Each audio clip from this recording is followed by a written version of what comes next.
Welcome to Fun Facts Online. The story of how we got our dogs is one of the most profound tales of interspecies connection, a shared journey that began in the twilight of the last ice age. For centuries, the answers were buried in stone and bone. Now, the twin sciences of archaeology and ancient genetics are rewriting this epic saga. Let's dig in. The first question is simple. When did a dog stop being a wolf? By comparing the genomes of modern dogs and wolves, scientists have traced their common ancestor to an extinct wolf population that lived between 20,000 and 40,000 years ago.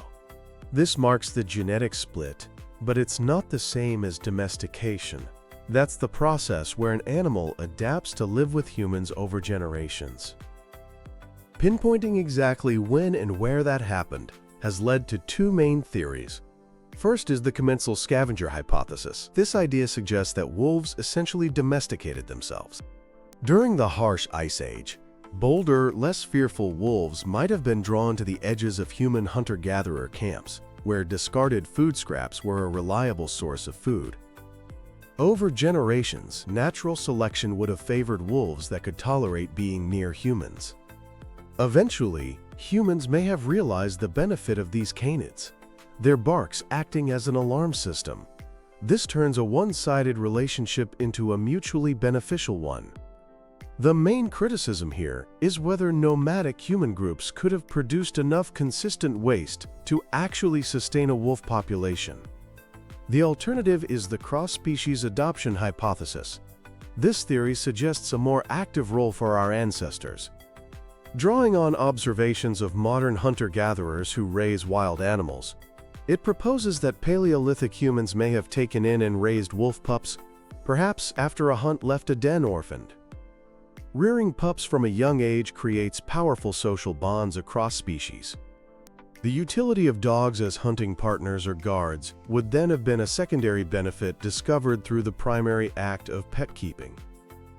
For a long time, the debate was about where this single event happened: East Asia, Siberia, or Europe.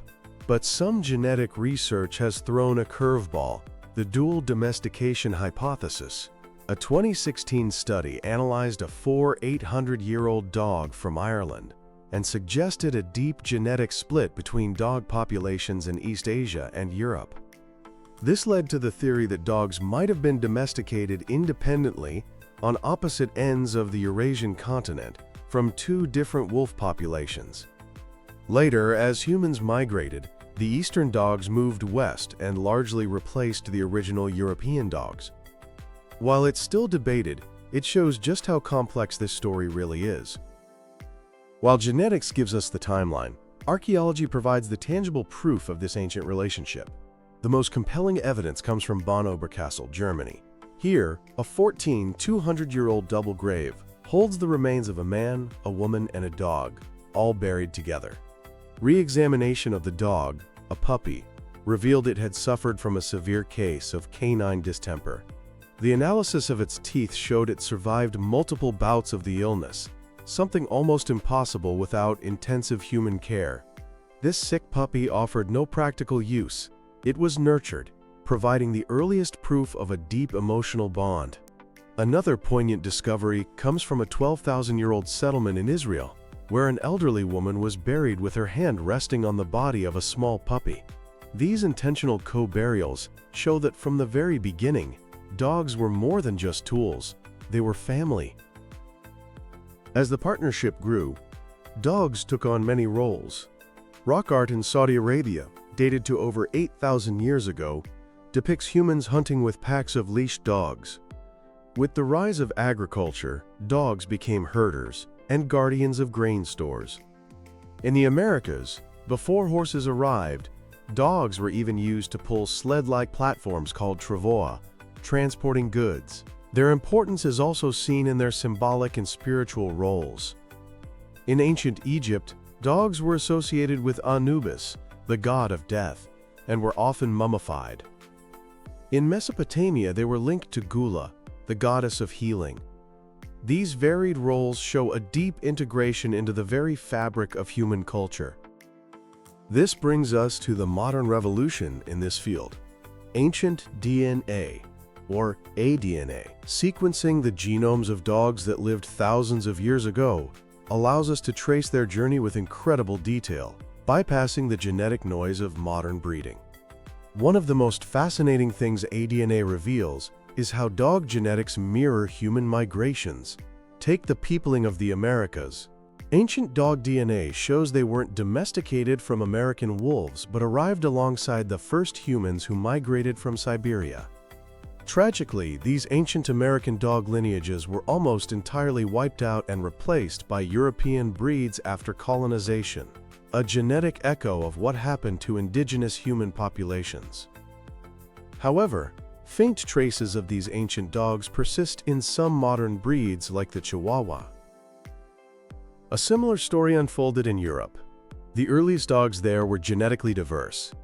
But with the arrival of Neolithic farmers from the Near East around 7,000 years ago, a major population shift occurred. These farmers brought their dogs, and this new lineage largely replaced the original hunter-gatherer dog populations.